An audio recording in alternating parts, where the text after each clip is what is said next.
This is Countryside News Channel, your official online and cable news channel, giving you the latest information from the province of Lanao del Norte. Countryside News Channel.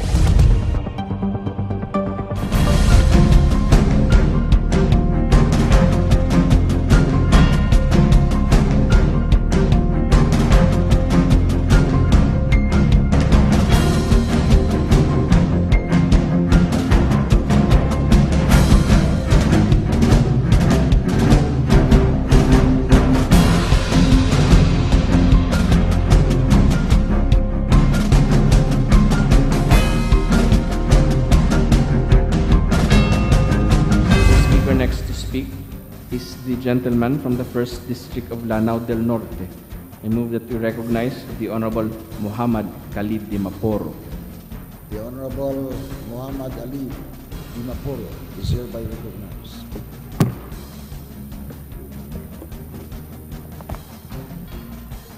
A'udzu billahi minash shaitanir rajim.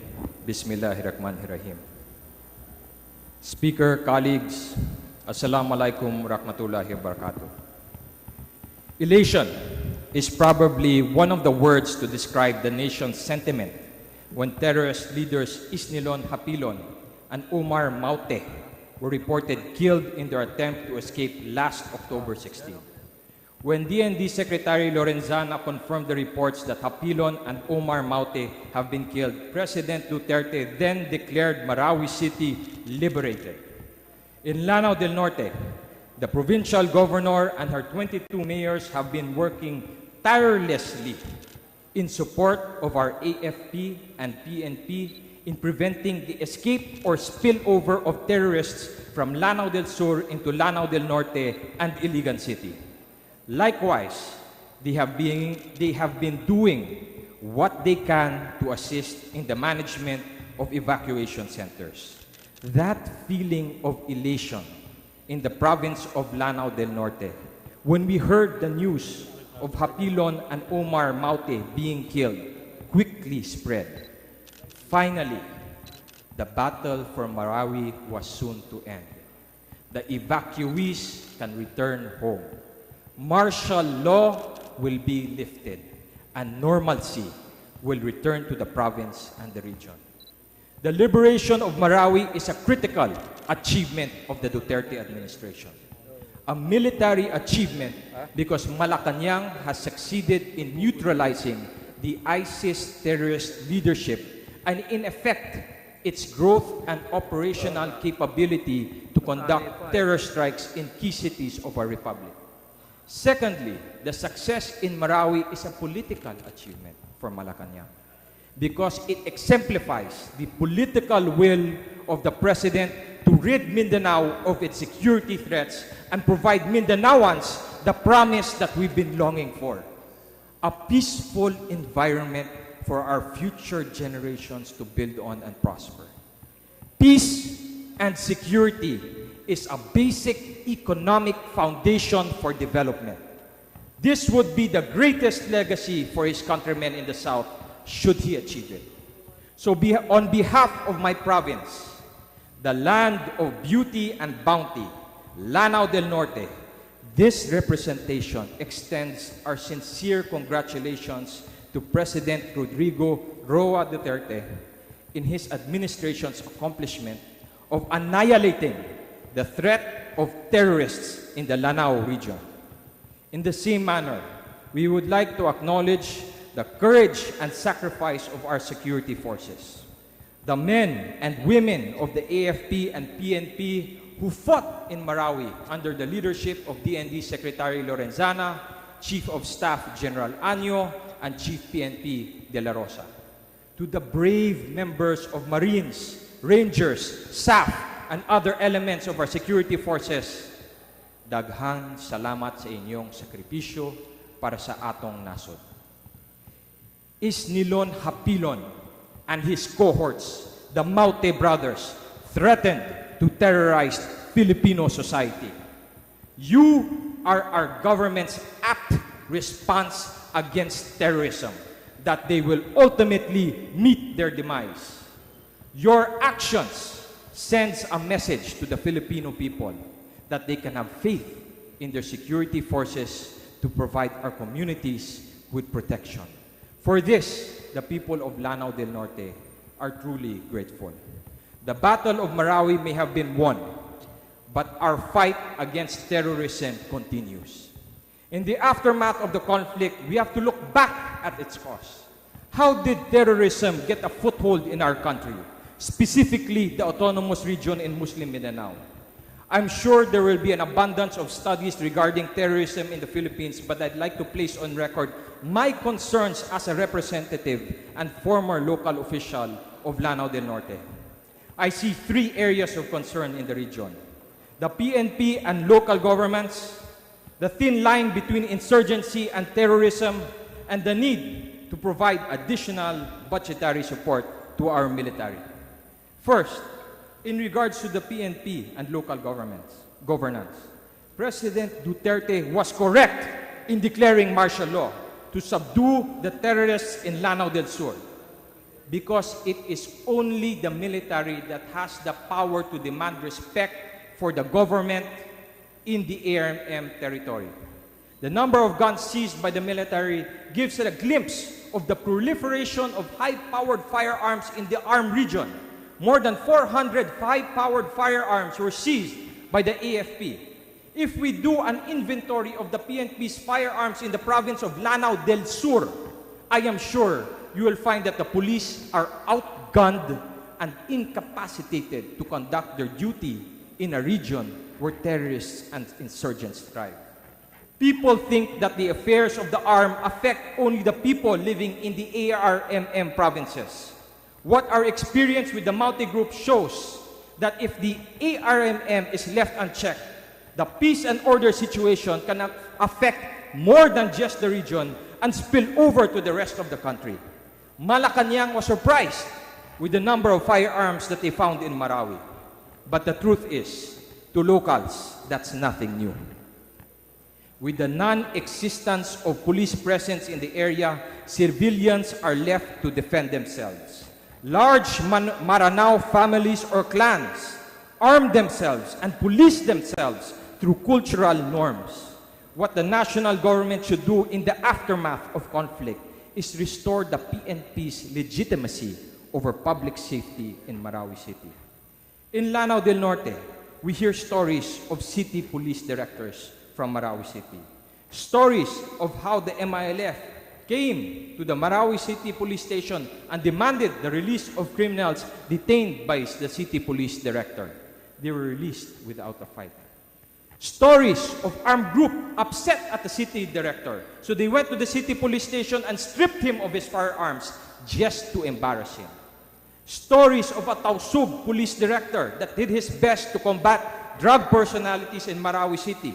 When the situation turned hostile, he called for help from the region. The region did not support him because of intervening political powers leading to his demise. The police have a bad reputation in the ARMM, and this should be corrected to root out the ideology of terrorism from Muslim communities. There should be a clear felt presence of state police powers. We should look into the role of the police in terms of local governance and identify why they failed in the arm. Do they need more personnel? Do they need more equipment? If so, our police in the ARMM should be provided with the necessary support, being our frontline defense in the war against terror in the Philippines. In addition, we need to look into the long-term effects of an autonomous government in terms of public safety. Does the regional government have the capability to provide public safety with the existence of insurgents and terrorist organizations? Would the national government be more effective if the police remained under national control and not under the control of the autonomous government? These questions must be addressed in Congress so we can get a better understanding in finding a solution to fight terrorism. The role of the PNP should be thoroughly scrutinized when discussing the Bangsamoro Basic Law and legislating a Bangsamoro police force. Second, in regards to the thin line between insurgency and terrorism. Terrorism has been present in our country for decades. They have been curiously been active since the peace agreement with the MNLF in 1998. Prior to the Battle of Marawi, the nation is already aware of the presence of terrorists. The nation is not new to kidnappings and beheadings. We've seen that over the years from the Abu Sayyaf. The nation is not new to bombings. Zamboanga, Iligan, Cagayan de Oro, Davao, all have been hit by bombs over the years. What is new to the nation is the participation of a foreign terrorist organization to infiltrate and take over a city. This is ISIS. And what sets it apart from other terrorist organizations? ISIS gained prominence when they drove out the Iraqi government forces in western Iraq and captured the city of Mosul. They declared themselves a worldwide caliphate, an Islamic state with a self-imposed military authority over all Muslims nationwide. And ISIS entered the Philippines through Isnilon, Hapilon, and the Abu Sayyaf. On July 2014, the previous administration, the Abu Sayyaf leader Isnilon, Hapilon, swore allegiance to Abu Bakr al-Baghdadi, the leader of ISIS. Beginning September 2014, the Abu Sayyaf started operating in the name of ISIS. But before ISIS, how did terrorism rise in Mindanao? It is worthwhile to note that Hapilon and the Mautis can be connected to the Moro Revolutionary Forces. Isnilon Hapilon started with the Moro National Liberation Front in 1985. He became the spokesperson of Commander Barahama Sali in 1992. It was when Commander Sali was killed in 1994 that he joined the Abu Sayyaf. He quickly rose through the ranks and became one of their leaders. Likewise, the Maute group's roots can be traced to the MILF. The father of the Maute group, Kayamora Maute, was a senior official of the MILF, and his wife, Farhana, is directly related to the late MILF Vice Chairman for Military Affairs, Alim Abdul Aziz Mimbantas. Butik is a known stronghold of the MILF and was the headquarters of the Maute group. The Maute brothers started as members of the MILF and branched off to create their own group, Dawla Islamiyah, which is reportedly connected to Jemaah Islamiyah, another terrorist organization linked to Al-Qaeda.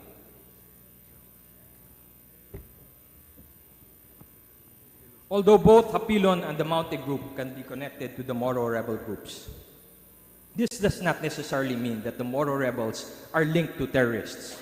Instead, it illustrates that they play a significant role in controlling the proliferation of more terror groups in the proposed Bangsamoro territory. The MILF plays an important role in the fight against terrorism because they need to police their members. Hapilon and the Mautes were once Moro rebel combatants. They have their respective reasons for leaving the Moro rebellion. Unlike a professional organization like the AFP, the MILF does not have a structured control on their members. One of the foreseen threats in the war against terror in the Philippines is the movement of the MILF combatants out of the MILF and joining or creating terror organizations. This must be properly addressed when tackling the Bangsamoro Basic Law. When peace was crafted with the MNLF, some of its members transferred to the MILF. Likewise, when we finalize peace with the MILF, we need to ensure that there will be no transfer of their combatants to ISIS-affiliated organizations, and that all their members and firearms can be accounted for and monitored. Third, in regards to augmenting the budget of the military, we need to properly account the AFP experience when they battled the terrorists in Marawi. From what I gathered through social media sources, the battle in Marawi progressed as follows. On May 2017, the AFP received confirmed intelligence that Hapilon is in Marawi. They then mobilized to infiltrate his safe house and capture this internationally recognized wanted terrorist. The capture of Apilon failed because the AFP did not anticipate reinforcements from the Maute group who were already hiding in Marawi City. So on May 23, fighting between the military and local terrorists broke out. The terror groups initiated sporadic razing of buildings and killing of civilians. Among the buildings burned were the Marawi Police Station, Land Bank, Marawi City Jail, Dansalan College, and other government and also private institutions there in the city. By the end of the day, May 23, 2017, President Duterte declared martial law for the island of Mindanao while on official trip in Russia. Upon his return to Manila, a report was required by Congress. A report as required by the 1987 Constitution was given to Congress and was not rejected by the legislative body. Simultaneously, the military sent reinforcements to Marawi and pushed back the terrorists towards the northeastern side of the city, containing them on the opposing side of the Agus River from the AFP's Camp Lanao. With 3 bridges connecting the 2 sides of the Agus River, the 3 bridges being Balui Bridge, Bayabao Bridge, and Masio Bridge, they became the critical points of control and were very difficult for government forces to overcome because of sniper fire, RPGs, and IEDs from the terrorists. The initial estimated date to liberate Marawi was in the first half of June 2017, before the President's State of the Nation address. But because of unforeseen difficulties in the battlefield, the administration returned to Congress to extend martial law until December 2017. Congress approved the extension. By September, the 3 bridges were under government control. Mapandi Bridge was captured on July 20, Bayabao Bridge on September 1, and Masio Bridge on September 24. The conflict area became smaller and smaller. On October 16, Isnilon Hapilon and Omar Maute were killed in an attempt to escape. The following day, October 17, President Duterte declared Marawi City liberated, and on October 23, DND Secretary Lorenzana announced the end of combat operations in Marawi. A lot can be learned from the Battle of Marawi, which is why Congress should be debriefed on the military success. We should be given a detailed blow-by-blow presentation of what our men experienced in their fight against terrorists, which is why I filed a resolution that Congress be given a detailed account of what happened in Marawi. One reason to discuss it in the committee is because a lot of criticism has been given to the military by those directly affected by the war in Marawi, especially since the fighting took 5 months. From my understanding, the military tried their very best to adhere to the rules of combat and proceed with their operational offensives while respecting human rights. Unfortunately, with the release of the Amnesty International report, The Battle of Marawi, Death and Destruction in the Philippines, the AFP is alleged to have violated human rights. We should place it on public record how the military conducted itself in Marawi, so that the people, through the House of Representatives, can hear the side of the military in response to the Amnesty International report. Another reason we need a detailed account of what happened in Marawi is because I have often heard that our military has been fighting against the odds, that they are poorly equipped or don't have the same tactical support that their ASEAN counterparts have. It has been argued that the military has been underfunded for the last 50 years. Currently, we are legislating an amount of 1% of our GDP, while our neighbors spend 2% of their GDP. Having a detailed account of what happened in Marawi could help us understand and maybe even justify an increase in military spending for the Philippines. In closing, once again, I'd like to acknowledge and congratulate our President and the security forces of the Republic of the Philippines for their success in Marawi. The Battle of Marawi has clearly been won, but the war is far from over. The fight against terrorism is now shifting from a military response to good governance. Terrorism is not a people. It is not embedded in religion, but an ideology in which we in Congress must legislate laws and the budgetary support needed to win the hearts of those marginalized and vulnerable in our society. and end the recruitment of our youth, which may blossom into a new generation of insurgents and terrorists in the future. One of the laws that must be delivered is the Bangsamoro Basic Law. We are all in agreement in the Lanao region that the non-passage of the Bangsamoro Basic Law will lead to further deterioration of security and stability in Mindanao. But let me place it on record and warn the public today that the passage of the Bangsamoro Basic Law can either be part of the solution in the war against terror in the Philippines or make it worse by propagating the same socio-economic conditions which led to the entry of the ISIS ideology inside the ARNM. Devolving the PNP and the DepEd to the Bangsamoro government should be properly deliberated in the House committees in lieu of the government's war against terrorism. Restricting movement of the AFP in the Bangsamoro territory, as stipulated in Article 11, Section 18 of House Bill 6475, the Bangsamoro Basic Law, should be scrutinized because it may hamper our AFP's ability to fight terrorism in the Bangsamoro part of Mindanao. All of this will be properly addressed when the House takes up the Bangsamoro Basic Law in the weeks to come. And for that, for now, I thank you, Mr. Speaker, for the privilege to speak tonight. Colleagues, may God guide us and bless our republic with peace and prosperity. Assalamu alaikum warahmatullahi wabarakatuh. This is Countryside News Channel, your official online and cable news channel, giving you the latest information from the province of Lanao del Norte. Countryside News Channel.